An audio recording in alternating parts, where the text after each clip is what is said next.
الذين آمنوا اتقوا الله حق تقاته ولا تموتن إلا وأنتم مسلمون يا أيها الناس اتقوا ربكم الذي خلقكم من نفس واحدة وخلق منها زوجها وبث منهما رجالا كثيرا ونساء واتقوا الله الذي تساءلون به والأرحام إن الله كان عليكم رقيبا يا أيها الذين آمنوا اتقوا الله وقولوا قولا سديدا يصلح لكم أعمالكم ويغفر لكم ذنوبكم ومن يطع الله ورسوله فقد فاز فوزا عظيما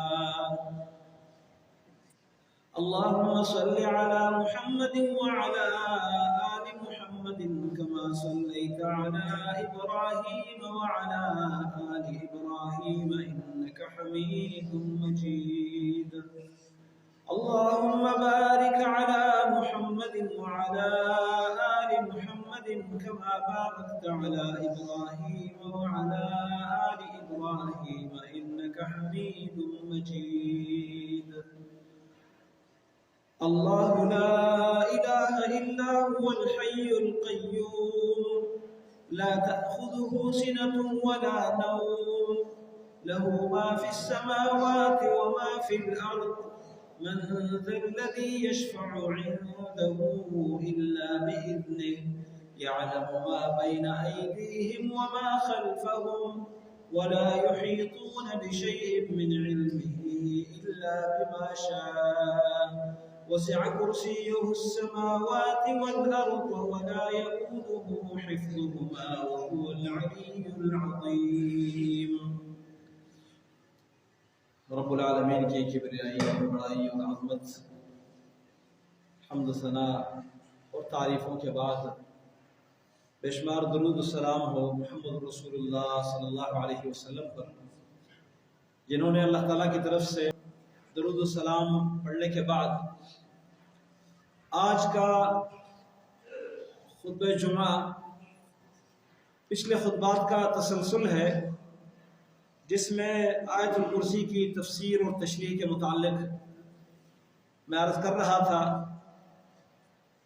آیت الکرسی کا جملہ من ذا الذی یشفع عنده الا باذنہ، اس کی کچھ وضاحت پچھلے خطبہ جمعہ میں ہو چکی تھی کہ کون ہے وہ جو اللہ کے سامنے اللہ کے دربار میں سفارش کرے اس کی اجازت کے بغیر، مانا کوئی نہیں۔ اور اس موضوع کو قرآن کریم میں اللہ رب العالمین نے کئی مقامات میں اس سورۃ البقرہ آیت نمبر 155 آیت الکرسی کے علاوہ بھی یہ بیان کیا ہے۔ جیسے سورۃ السبا میں اللہ تعالیٰ فرماتے ہیں وَلَا تَنْفَعُ الشَّفَاعَةُ عِنْدَهُ إِلَّا لِمَنْ أَذِنَ لَهُ، اس کے ہاں سفارش فائدہ نہیں دیتی مگر اس کے لیے جس کو وہ اجازت دے دے۔ اس میں دو معنی ہیں، جس کو سفارش کرنے کی اجازت دے اور جس کے لیے سفارش کی اجازت دے۔ سفارش کیا جانے والا اس کو بھی اللہ تعالیٰ کی طرف سے اجازت ملنی چاہیے کہ اس کے لیے سفارش کی جائے، اور سفارش کرنے والے کو بھی اللہ کی طرف سے اجازت ملنی چاہیے، ورنہ کوئی بغیر اجازت کے سفارش نہیں کر سکتا۔ اسی طرح سورۃ طٰہٰ میں اللہ تعالیٰ نے فرمایا یومئذ لا تنفع الشفاعۃ الا من اذن له الرحمن ورضی له قولا، اس دن کوئی سفارش کام نہیں دے گی الا من اذن له الرحمن، مگر جسے رحمان اجازت دے، ورضی له قولا، اور اس کو بولنے کی اجازت دے دے، اس کے بولنے کو اللہ تعالیٰ پسند کرے۔ اللہ تعالیٰ کے سامنے اس کی بات کرنا اگر اللہ کو پسند آئے اور اجازت مل جائے تو پھر سفارش فائدہ دے گی۔ اسی طرح رب العالمین نے سورۃ انبیاء میں ارشاد فرمایا وَلَا يَشْفَعُونَ إِلَّا لِمَنِ ارْتَضَىٰ وَهُمْ مِنْ خَشْيَتِهِ مُشْفِقُونَ، یہ فرشتے جن کا بہت بڑا مقام ہے، یہ سفارش نہیں کرتے الا لمن ارتضیٰ، مگر اس کے لیے جس کے لیے اللہ چاہے اور اللہ پسند کرے۔ وَهُمْ مِنْ خَشْيَتِهِ مُشْفِقُونَ، وہ اللہ کے ڈر کی وجہ سے اللہ رب العالمین سے گھبراتے اور ڈرتے ہیں، ہیبت میں رہتے ہیں۔ اسی طرح رب العالمین نے سورۃ یونس میں فرمایا ما من شفیع الا من بعد اذنہ، کوئی سفارش نہیں مگر اس کی اجازت کے بعد. ذالکم اللہ ربکم فاعبدوہ افلا تذکرون، یہی اللہ ہے جو تمہارا رب ہے، اسی کی عبادت کرو، کیا تم نصیحت نہیں لیتے؟ اسی طرح رب العالمین نے سورۃ مریم میں فرمایا لا یملکون الشفاعۃ الا من اتخذ عند الرحمن عہدا، سفارش کی طاقت اور اختیار نہیں رکھتے مگر جس نے اللہ کے ساتھ کوئی معاہدہ کیا ہو. معاہدے کے کئی معنی ہیں. ایک معنی یہ ہے کہ اللہ رب العالمین کے ہاں سفارش وہ کرے گا جس کے ساتھ اللہ رب العالمین نے کوئی معاہدہ کیا ہو کہ تیری سفارش چلے گی، اور یہ معاہدہ اللہ نے کسی سے نہیں کیا.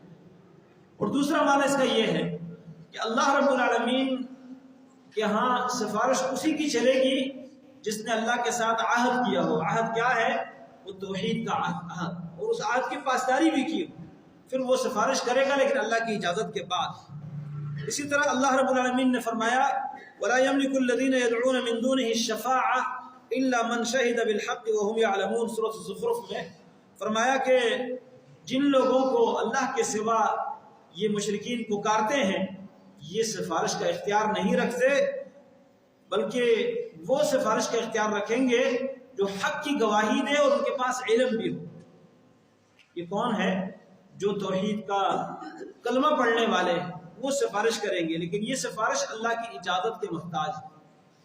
آگے اللہ رب العالمین نے فرمایا قُلْ لِلَّهِ الشَّفَاعَةُ جَمِيعًا، سفارش ساری کی ساری اللہ کے اختیار میں ہے. سورۃ الزمر. اسی طرح قرآن کریم کے بہت ساری آیتوں میں اللہ رب العالمین نے سفارش کی نفی کی ہے کہ اللہ رب العالمین کے ہاں کوئی سفارشی سفارش نہیں کر سکتا.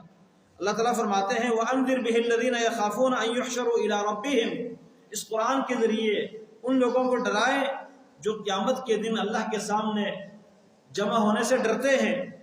فرمایا لَيْسَ لَهُم مِّن دُونِهِ وَلِيٌّ وَلَا شَفِيعٌ، اللہ کے سوا ان کا نہ کوئی مددگار ہوگا نہ کوئی سفارشی ہوگا. اسی طرح اللہ تعالیٰ نے ایک اور مقام، یہ بھی سورۃ انعام کی آیت ہے اور اگلی آیت بھی سورۃ انعام کی، اللہ تعالیٰ فرماتے ہیں وَذَكِّرْ بِهِ أَن تُبْصَرَ نَفْسٌ بِمَا كَسَبَتْ لَيْسَ لَهَا مِن دُونِ اللَّهِ وَلِيٌّ وَلَا شَفِيعٌ. اس قرآن کے ذریعے نصیحت کیجئے، ایسا نہ ہو کہ ہلاک ہو جائے، تباہ ہو جائے کوئی نفس اپنے کرتوتوں کی وجہ سے. لَيْسَ لَهَا مِن دُونِ اللَّهِ، نہیں ہوگا اس نفس کا اللہ کے سوا ولی کوئی مددگار، ولا شفیع نہ کوئی سفارشی. وَإِن تَعْدِلْ كُلَّ عَدْلٍ لَا يُؤْخَذْ مِنْهَا، اگر وہ فدیہ دے، بدلہ دے، جرمانہ دے، ہر طرح کا جرمانہ، اس سے لیا نہیں جائے گا، قبول نہیں کیا جائے گا. اسی طرح رب العالمین نے فرمایا سورۃ السجدہ میں مَا لَكُم مِّن دُونِهِ مِن وَلِيٍّ وَلَا شَفِيعٍ، نہیں ہے تمہارا اللہ کے سوا کوئی دوست نہ کوئی سفارشی.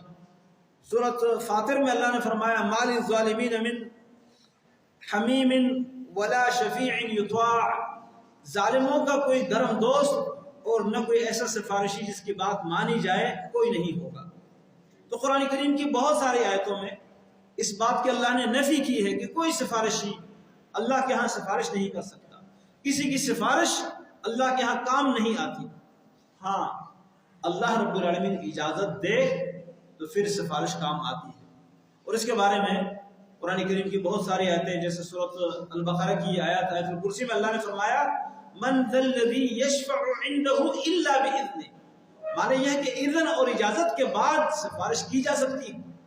اور وہ کیسے ہوگی اس کے بارے میں ایک تو دنیا میں سفارش کے حوالے سے آپ پچھلے خطبہ جمعہ میں سن چکے تھے کہ اللہ کے نبی صلی اللہ علیہ وسلم نے بہت سارے لوگوں کے لیے اللہ کے ہاں بخشش کی سفارش کی ہے، دعائیں کی ہے، جنازے میں، قبر پر، اسی طرح زندگی میں مختلف اوقات میں.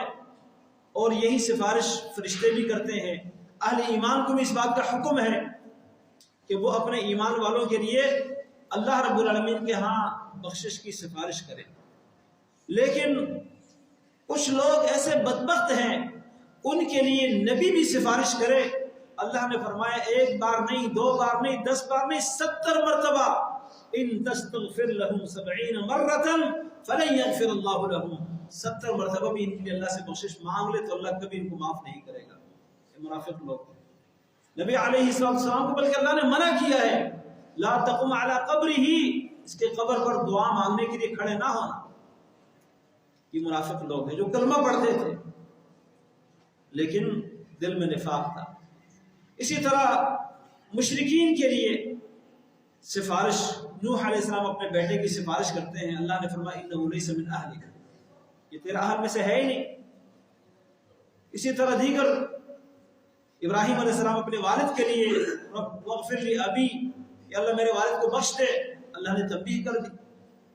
تو مشرک کے لیے یا اس آدمی کے لیے جو اعتقادی منافق ہو، اس کے لیے سفارش کرنے والا سفارش کرے بھی تو وہ سفارش کام نہیں آتی، لیکن مومن کے لیے سفارش دنیا میں زندگی میں کی جائے تو اس کا فائدہ ہے، اور اس کے مرنے کے بعد زندہ لوگ سفارش کرے، اللہ تعالیٰ سے دعا مانگ لے اس کے درجات کی بلندی کے لیے، اس کی بخشش کے لیے، اس کے گناہوں کی معافی کے لیے، اللہ رب العالمین اس سفارش قبول کر لیتا ہے اگر چاہے تو۔ لیکن یہاں ایک تصور جس کا میں تذکرہ کر رہا تھا کہ مکہ کے مشرکین کا یہ ذہن تھا کہ ہمارے جو معبودان ہیں جن کی ہم پوجا کرتے ہیں یہ بڑے نیک اور پہنچے ہوئے لوگ تھے، اور یہ اللہ کے اتنے لاڈلے تھے کہ اللہ تعالیٰ ان کی سفارش کو رد نہیں کرتا۔ اور قرآن کریم میں اللہ رب العالمین نے اس بات کو واضح طور پر بیان کیا ہے، فرمایا وَيَعْبُدُونَ مِن دُونِ اللَّهِ مَا لَا يَضُرُّهُمْ وَلَا يَنفَعُهُمْ، یہ اللہ کے سوا ان کو پوجتے ہیں، ان کی عبادت کرتے ہیں جو نہ ان کو نقصان پہنچا سکتے ہیں نہ ان کو نفع دے سکتے ہیں۔ اور عبادت کیوں کرتے ہیں جب نفع نقصان نہیں دے سکتے؟ کہتے ہیں وَيَقُولُونَ هَؤُلَاءِ شُفَعَاؤُنَا عِندَ اللَّهِ، کہتے ہیں یہ ہمارے سفارشی ہے اللہ کے ہاں۔ اللہ رب العالمین نے کیا جواب دیا؟ فرمایا قُلْ أَتُنَبِّئُونَ اللَّهَ بِمَا لَا يَعْلَمُ فِي السَّمَاوَاتِ وَلَا فِي الْأَرْضِ، کیا تم اللہ کو وہ چیز بتاتے جو اللہ کو معلوم نہیں آسمان اور زمین میں؟ اللہ کو معلوم نہیں کا مطلب کیا ہے؟ کوئی چیز ہے ہی نہیں جو اللہ کو معلوم نہ ہو، وہ چیز جو ہوگی وہ اللہ کو معلوم ہوگی، اور اللہ کو معلوم نہ ہونے کا مطلب ہے کہ وہ چیز ہے ہی نہیں۔ تو جو کوئی ایسے سفارشی ہے ہی نہیں زمین آسمان میں تو تم ان کی پوجا کیوں کرتے ہو؟ اسی طرح یہودیوں کا دعویٰ آپ سن چکے ہیں، کہتے ہیں کہ ہم پیغمبر زادے ہیں، پیغمبر ہماری سفارش کریں گے، آباء و اجداد میں بڑے نبی گزرے ہیں۔ عیسائیوں کا دعویٰ تھا کہ عیسیٰ علیہ السلام تو اللہ کے بیٹے ہیں، اعوذ باللہ، وہ ہماری سفارش کریں گے۔ ہمارے مسلمانوں میں سے بہت سارے مسلمان وہ اس خوش فہمی میں ہیں کہ جی ہم سید زادے ہیں، اور اس کے بارے میں نے حدیث پڑھی تھی، نبی علیہ السلام نے اپنی بیٹی فاطمہ رضی اللہ عنہا سے کہا تھا دنیا کے تمام سید زادے اپنے آپ کو ان کے ساتھ جوڑنے کی کوشش کرتے ہیں، سلسلہ نسب بیان کرتے ہیں تو سیدہ فاطمہ رضی اللہ عنہا کے ساتھ جا کے نسب کا سلسلہ ملتا ہے۔ وہ چاہے جھوٹا شجر نسب بنائے یا سچا، لیکن سب کے سب اسی نسبت سے سید زادے کہلاتے ہیں۔ جب ان سے اللہ کے نبی نے کیا فرمایا، یا فاطمہ بنت محمد صلی اللہ علیہ وسلم اعملی، فاطمہ محمد علیہ السلام کے بیٹی عمل کر، فإنی لا اغنی عنک من اللہ شیئا، میں اللہ تعالیٰ کے مقابل میں تیرا کوئی فائدہ نہیں کر سکتا۔ دنیا کی دولت مانگ لو، مال مانگ لو، میرے پاس جو ہوگا دوں گا، لیکن آخرت میں تیرا دفاع نہیں کر سکتا۔ تو یہ جو خوش فہمی ہے یہ غلط فہمی ہے کہ جی ہم سید زادے ہیں، ہم جیسے بھی کریں گے ہماری سفارش ہو جائے گی۔ جب نبی کے بیٹے کے بارے میں اللہ نے فرمایا قرآن کریم میں انہ لیس من اہلک انہ عمل غیر صالح، بدعملی کی وجہ سے فرمایا یہ تیرے اہل میں سے ہی نہیں ہے۔ ابراہیم علیہ السلام کے والد کے بارے میں فرمایا، اور نبی علیہ السلام نے اپنی پھوپھی سے، اپنی بیٹی سے اور اپنے خاندان کے لوگوں سے کہا کہ میں قیامت کے دن تمہیں اللہ کے عذاب سے بچا نہیں سکتا۔ اس کا مطلب یہ کہ عذاب سے بچنے کے لیے جو ضروری چیز ہے وہ ہے اللہ پر ایمان، وہ ہے نبی کے پیروی، وہ ہے اللہ رب العالمین کے سامنے کھڑے ہونے کے لیے تیاری۔ ہاں، قیامت کے دن سفارش اللہ رب العالمین کی مشیت اور اختیار کے بعد ہے۔ جن لوگوں کا یہ عقیدہ ہے کہ نہیں وہ اتنے لاڈلے ہیں کہ ان کو اجازت کی ضرورت بھی نہیں ہے، ہمارے ہاں اس طرح کی کہانیاں مشہور ہیں، اور ان کہانیوں کی وجہ سے جیسے یہودی جاننے کے باوجود، حق سمجھنے کے باوجود مانتے نہیں تھے اور کہتے تھے کہ ہم پیغمبر زادے ہیں، ہماری بخشش ہو جائے گی، ہمارا بیڑا پار ہو جائے گا، یہ ان کی خوش فہمی تھی، غلط فہمی تھی۔ اسی طرح مکہ کے مشرکین جن بتوں کے نام پہ نذرانے چڑھاتے تھے، ان کو یہ غلط فہمی ہوئی تھی کہ یہ بت جانے اور اللہ جانے۔ اصل میں بت تو کسی شخص کا مجسمہ ہوتا تھا نا، جو نیک آدمی گزرا ہوتا تھا، تو وہ نیک آدمی ہمیں چھڑا لے گا۔ آج ہمارے معاشرے میں ایسے لوگ ہیں، اور آپ یقین کیجئے ہمارے معاشرے میں ایسے مسلمان موجود ہیں جن میں مسلمانوں کی ایک نشانی بھی نہیں ہوگی، نہ نماز پڑھتے ہیں، نہ روزہ رکھتے ہیں، نہ حرام سے بچتے ہیں، نہ اور کوئی ان کے اندر اسلام کی کوئی نشانی ہوتی ہے، لیکن کہتے جی ہماری نسبت شیخ عبد القادر جیلانی صاحب رحمۃ اللہ علیہ کے ساتھ، وہ ہمیں چھڑا لیں گے۔ شیخ عبد القادر جیلانی رحمۃ اللہ علیہ کا یہ عقیدہ نہیں تھا جس طرح یہ لوگ بیان کرتے ہیں۔ وہ خود اللہ تعالیٰ کو ایک ماننے والے توحید کے عقیدے پر قائم تھے۔ ان کا عقیدہ اگر پڑھنا چاہتے ہیں، ان کی کتاب مارکیٹ میں دستیاب ہے اردو ترجمے کے ساتھ، غنیۃ الطالبین، پڑھیے ذرا۔ ان کو اپنا پیر، اپنا بزرگ، اپنا مقتدا اور پیشوا مانتے ہیں تو ان کے عقیدے کو بھی اپنائیے۔ ان کے بارے میں کیا عقیدہ گڑھا ہوا ہے، اور یہ عقیدہ کئی کتابوں میں لکھا ہوا ہے۔ صرف ایک مثال آپ کے سامنے بیان کرتا ہوں تاکہ حقیقت آپ کے سامنے آ جائے۔ اللہ کے ہاں سفارشی ماننے کے بجائے اللہ رب العالمین کی گستاخی کی جاتی ہے۔ کہتے ہیں کہ شیخ عبد القادر جیلانی رحمۃ اللہ علیہ جب اس دنیا سے ہمیشہ کی زندگی کی طرف منتقل ہوئے، الفاظ یہ استعمال کرتے ہیں، کہتے ہیں جب پردہ فرما گئے اس دنیا سے، قبر میں دفنائے گئے، تو نکیر اور منکر سوال کرنے کے لیے آئے۔ یہ واقعہ کس نے بیان کیا ہے؟ کہتے ہیں ایک بزرگ کو خواب میں آئے، ایک بزرگ نے خواب دیکھا اور خواب میں شیخ عبد القادر جیلانی آ کے ان کو بتا رہے ہیں۔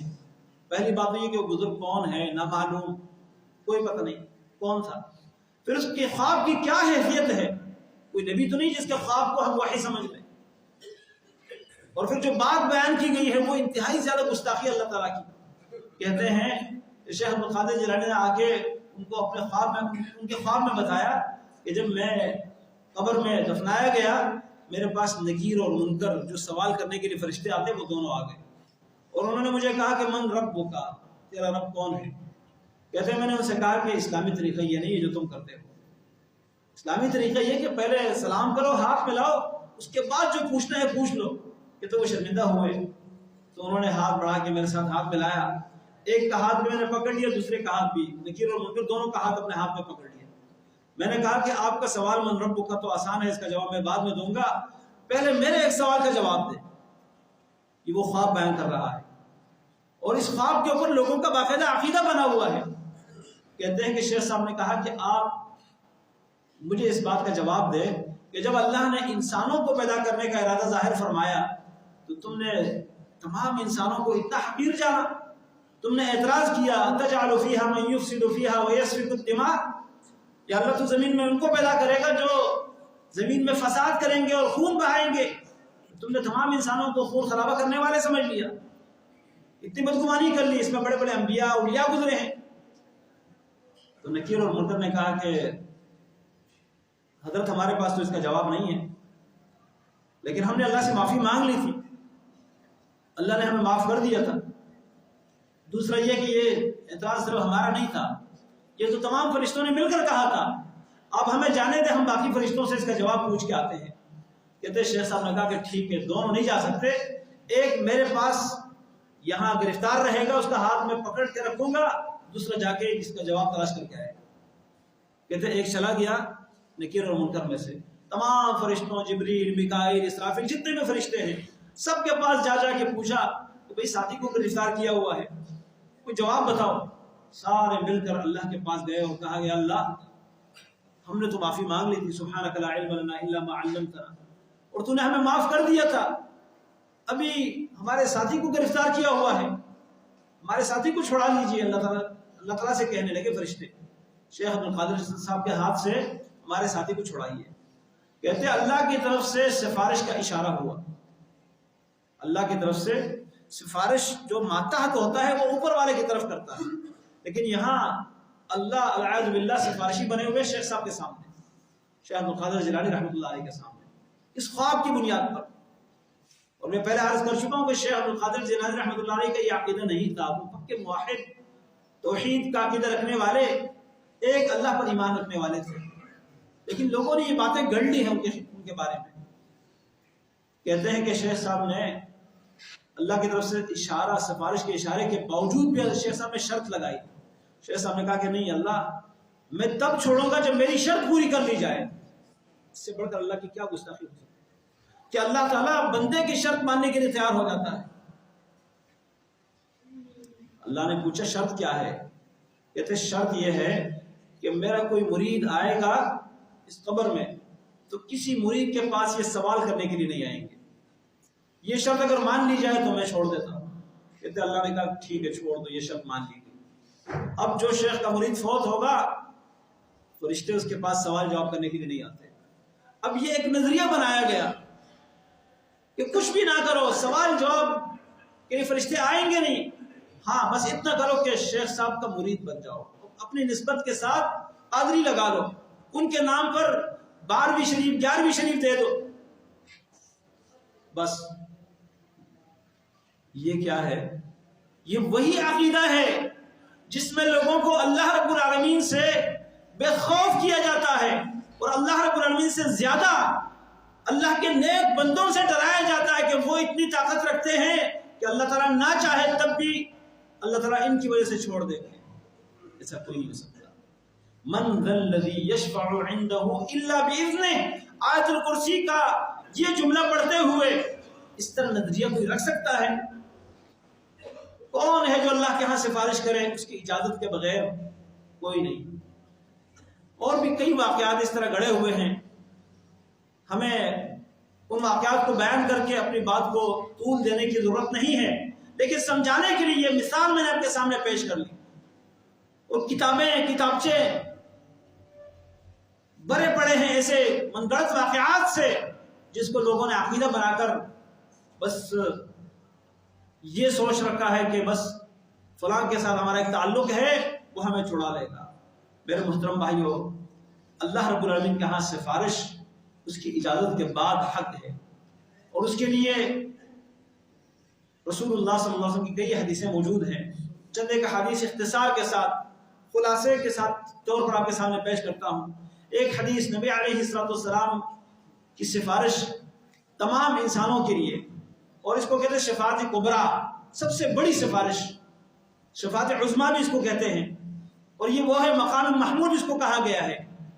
تمام انسان، نبی علیہ السلام فرماتے ہیں کہ سورج زمین سے 1 میل کے فاصلے پر ہوگا، لوگ پسینوں میں ڈوبے ہوئے ہوں گے. اللہ رب العالمین نے ابھی حساب کتاب شروع نہیں کیا ہوگا.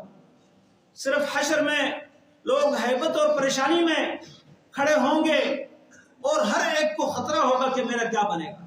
کوئی بات نہیں کر پائے گا، صرف نبی بولیں گے، اور نبیوں کا بولنا یہ ہوگا نفسی نفسی، اللہم سلم اللہم سلم، یا اللہ میری جان بچا لے، یا اللہ مجھے بچا لے. باقی کوئی بول نہیں پائے گا. وَخَشَعَتِ الْأَصْوَاتُ لِلرَّحْمَنِ، ساری آوازیں اللہ کے لیے پست ہو جائے گی. اتنی ہیبت، سخت گرمی، سورج کا زمین کے قریب ہونا. اس عالم میں لوگ پریشانی سے تنگ آ کر، کچھ لوگ تو یہ کہیں گے کہ اللہ ہمیں جہنم میں ڈال دے لیکن حساب کتاب جلدی شروع کر. اس دن کی اتنی زیادہ پریشانی ہوگی. کہتے سارے انسان جمع ہو کے چلے جائیں گے نوح علیہ السلام کے پاس. نوح علیہ السلام سے کہیں گے کہ آپ، بلکہ آدم علیہ السلام کے پاس پہلے جائیں گے کہ آپ انسانیت کے باپ ہیں، آپ کو اللہ نے اپنے ہاتھ سے پیدا کیا ہے، آپ کے اندر اپنی روح ڈالی ہے، آپ اللہ کے سامنے سفارش کیجئے، یہ حالت ہماری دیکھ نہیں رہے. آدم علیہ السلام کہیں گے کہ میں اس مقام پہ نہیں ہوں. آج اللہ تعالیٰ کو اتنا غصہ آیا ہے کہ نہ اس سے پہلے کبھی آیا تھا نہ اس کے بعد آئے گا. میں تو اللہ کے سامنے جا کے بات نہیں کر سکتا، اس لیے کہ اللہ نے مجھے ایک درخت کھانے سے منع کیا تھا، میں نے اس میں سے کھا لیا تھا. میں تو اللہ کے سامنے جا کر سفارش کرنے اور بات کرنے کی کوئی ہمت نہیں کر سکتا. آپ کسی اور کے پاس چلے جاؤ، نوح علیہ السلام کے پاس چلے جاؤ، وہ سب سے پہلے رسول ہیں اللہ تعالیٰ کے۔ آدم علیہ السلام نبی تھے لیکن رسول نہیں تھے، اور نوح علیہ السلام سب سے پہلے رسول بھی ہیں، نبی بھی ہیں۔ تو نوح علیہ السلام کے پاس چلے جائیں گے، کہیں گے آپ اللہ رب العالمین نے آپ کو رسول بنایا زمین والوں کی طرف، اور آپ کو اللہ رب العالمین نے مختلف قسم کے معجزات دیے، آپ اللہ تعالیٰ کے سامنے ہماری سفارش کر لیں۔ نوح علیہ السلام کہیں گے کہ بھائی میں تو اللہ کے سامنے سفارش نہیں کر سکتا، مجھے خود ڈر لگتا ہے، میں اللہ رب العالمین کے سامنے ایک ایسا سوال پیش کر چکا ہوں جو مجھے پیش نہیں کرنا چاہیے تھا۔ اپنے بیٹے کی میں نے سفارش کی، اللہ تعالیٰ نے مجھے اس پر تنبیہ کر دی ہے، اور اسی طرح میں نے اپنے قوم پر بددعا دی ہے۔ دوسری بات میں یہ بات بھی ہے، میں سفارش نہیں کر سکتا، کسی اور کے پاس چلے جاؤں، ابراہیم علیہ السلام کے پاس چلے جاؤ جو اللہ کے خلیل ہیں۔ سارے لوگ ابراہیم علیہ السلام کے پاس چلے جائیں گے، ابراہیم علیہ السلام سے کہیں گے کہ آپ خلیل اللہ ہیں، آپ ہماری سفارش کر لیں۔ ابراہیم علیہ السلام کہیں گے کہ میں تو نہیں کر سکتا، میری ہمت نہیں ہے، میں 3 ایسی باتیں کہہ چکا ہوں جو بظاہر تو جھوٹ ہے، حقیقت میں وہ سچ ہے، تو میں اللہ کے سامنے جا کے سفارش کرنے کی ہمت نہیں کر سکتا، آپ کسی اور کے پاس چلے جاؤ، موسیٰ علیہ السلام کے پاس چلے جاؤ۔ موسیٰ علیہ السلام کے پاس لوگ آئیں گے، موسیٰ علیہ السلام بھی یہی معذرت پیش کریں گے کہ میرے ہاتھ سے ایک نفس قتل ہوا تھا، نہ چاہتے ہوئے بھی، بغیر ارادے کے، جب تیکو مکہ لگا تھا اور قتل ہو گیا تھا، تو میں تو اللہ کے سامنے جا کے سفارش نہیں کر سکتا، مجھے خود ڈر لگتا ہے، کسی اور کے پاس چلے جاؤ، عیسیٰ علیہ السلام کے پاس چلے جاؤ۔ عیسیٰ علیہ السلام بھی معذرت کر لیں گے، آخر کار وہ کہیں گے جاؤ محمد علیہ السلام کے پاس، سارے لوگ آ جائیں گے امام الانبیاء محمد رسول اللہ صلی اللہ علیہ وسلم کے پاس، اور آپ صلی اللہ علیہ وسلم سے کہیں گے کہ آپ اللہ کے سامنے جا کے اس خلق خدا کی سفارش کریں۔ حالات جو آپ دیکھ رہے ہیں پریشان کن حالات ہیں، اس پریشانی سے ہمیں اللہ تعالیٰ نکال دے۔ نبی علیہ السلام فرماتے ہیں میں چلا جاؤں گا، عرش کے نیچے سجدے میں گر جاؤں گا، اللہ تعالیٰ مجھے دل میں ایسے ایسے اللہ کے تعریفات کے کلمات، حمد و ثنا کے الفاظ ڈال دیں گے جو مجھے ابھی نہیں معلوم، میں ان کلمات کے ساتھ اللہ کی تسبیح اور پاکی بیان کروں گا، کافی دیر تک سجدے میں پڑا رہوں گا، مجھ سے کہا جائے گا ارفع رأسک، سر اٹھاؤ، اشفع تشفع، سفارش کرو آپ کی سفارش قبول کی جائے گی، سل تعطى، مانگ لو آپ کو دیا جائے گا، کہتے پھر میں سفارش کروں گا، اور یہ وہ سفارش ہے جس کو مقام محمود کہا جاتا ہے، کوئی انسان اس کی ہمت نہ کر سکا، محمد رسول اللہ صلی اللہ علیہ وسلم کو اللہ تعالیٰ نے یہ مقام عطا فرمایا۔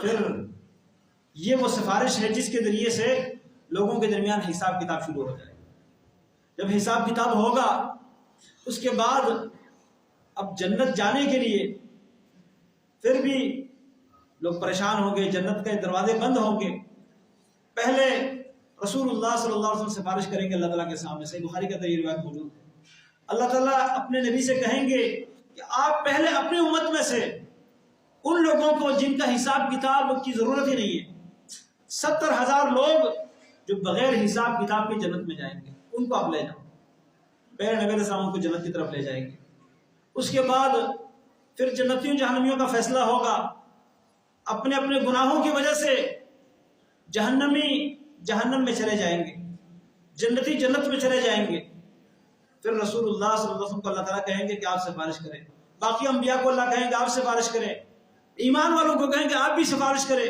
فرشتوں کو کہیں گے آپ بھی سفارش کریں گے، اللہ کی طرف سے اجازت ہوگی۔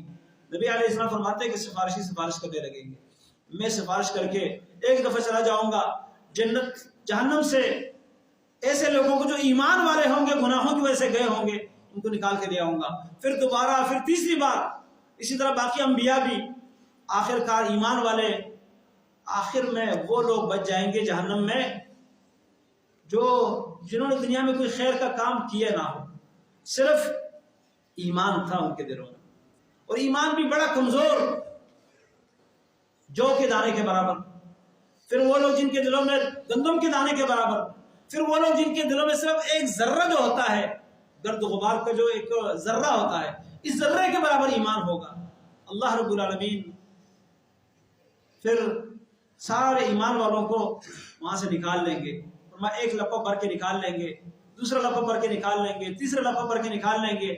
پہلے لپے میں وہ لوگ جن کے دل میں ایک جو کے دانے کے برابر ایمان ہوگا، دوسرے لپے میں وہ لوگ جن کے دلوں میں گندم کے دانے کے برابر ایمان ہوگا، تیسرے نمبر پر جن کے دلوں میں ایک ذرے کے برابر ایمان ہوگا۔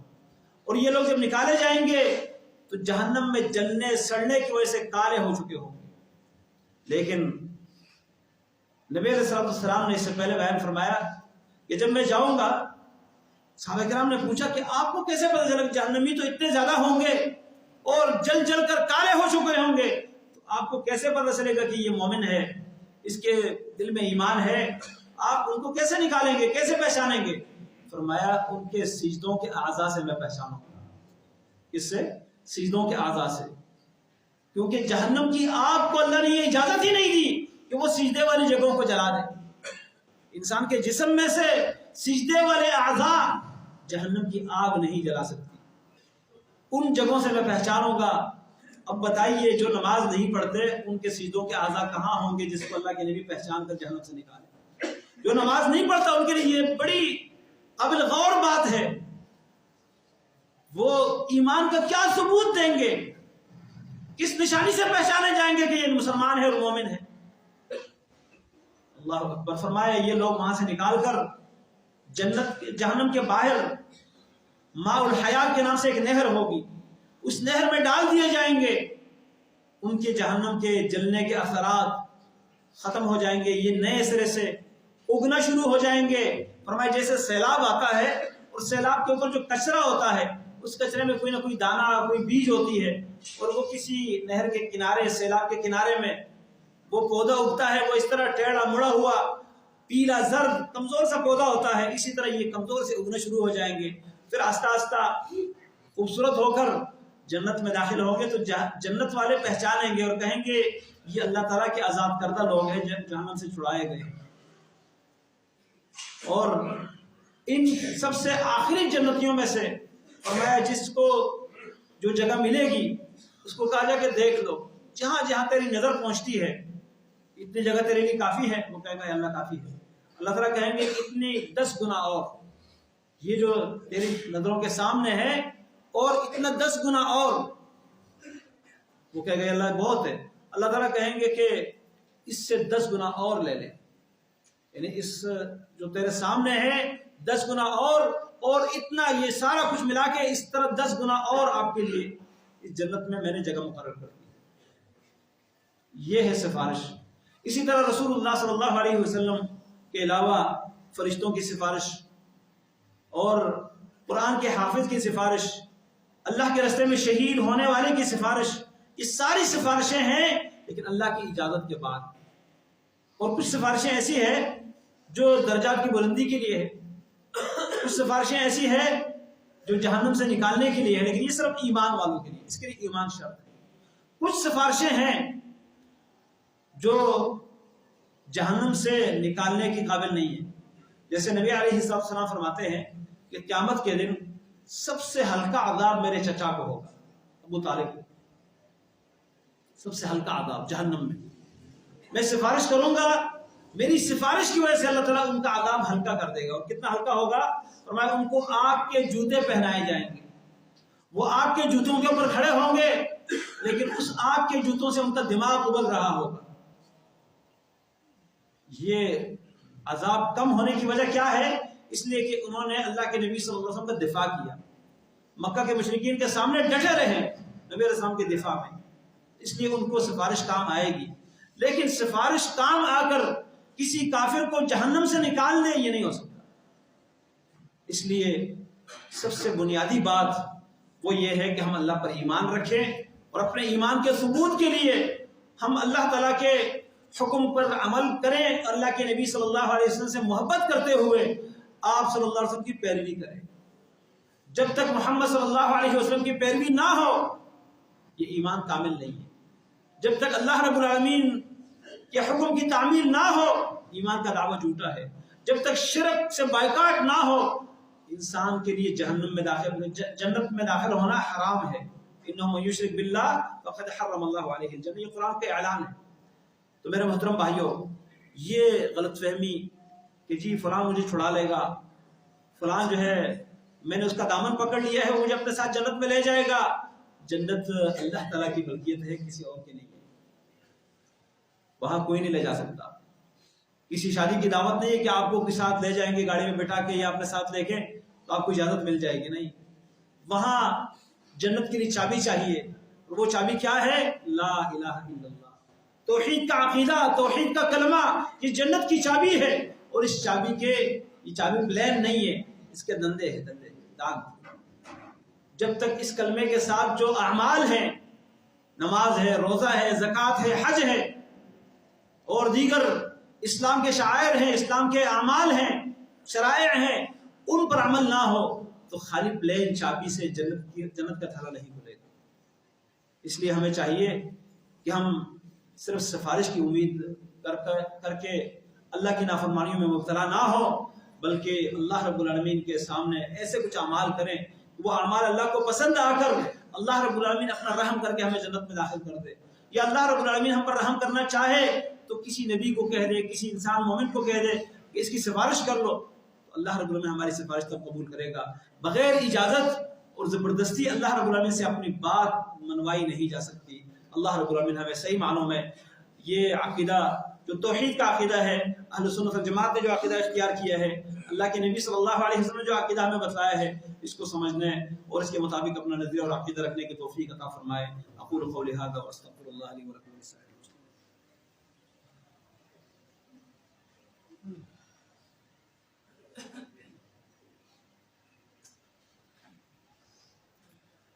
إن الحمد لله نحمده ونستعينه ونستغفره ونعوذ بالله من شرور أنفسنا ومن سيئات أعمالنا. من يهده الله فلا مضل له ومن يضلل فلا هادي له.